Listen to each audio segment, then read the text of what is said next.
ဖိုးတေရဲ့ရေကန်ကြီးကိုကြီးနေစဉ်ငွေဖြူကြီးသည်ရေကန်ထဲမှထွက်လာပြီးဖိုးတေစီသို့ရောက်လာခဲ့တယ်။ဖိုးတေကလည်းသူ့ရဲ့တနတ်ဖြင့်ငွေဖြူကြီးကိုပစ်လိုက်တယ်။ဖိုးတေရဲ့ပစ်ချက်သည်ငွေဖြူကြီးကိုထိမှန်တော့လဲဒဏ်ရာရသည်ကိုမတွေ့လိုက်ရသဖြင့်ဖိုးတေကိုအံ့ဩတုန်လှုပ်သွားစေတယ်။ဖိုးတေတုန်လှုပ်နေစဉ်ငွေဖြူကြီးသည်သူ့ရဲ့အမြူးချီဖိုးတေကိုလှမ်းရိုက်လိုက်သည်။ ထိုရိုက်ချက်သည်ဖိုးတေကိုတုံးပေခံလွန်းထသွားစေသည်ငွေဖြူကြီးသည်ဖိုးတေစီကိုရောက်လာပြီးဖိုးတေကိုမျိုးရန်ပြင်းနေစဉ်ဖိုးတေကနားတဲ့တွင်အတန်တန်ကိုကြားလိုက်ရတယ်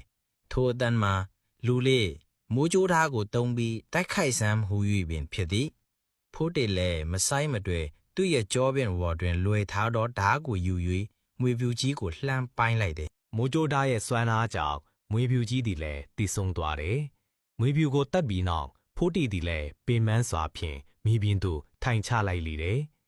ထို့နောက်ဖိုးတေသည်ပျော်ရွှင်စွာဖြင့်ရွာသို့ပြန်လာခဲ့လေသည်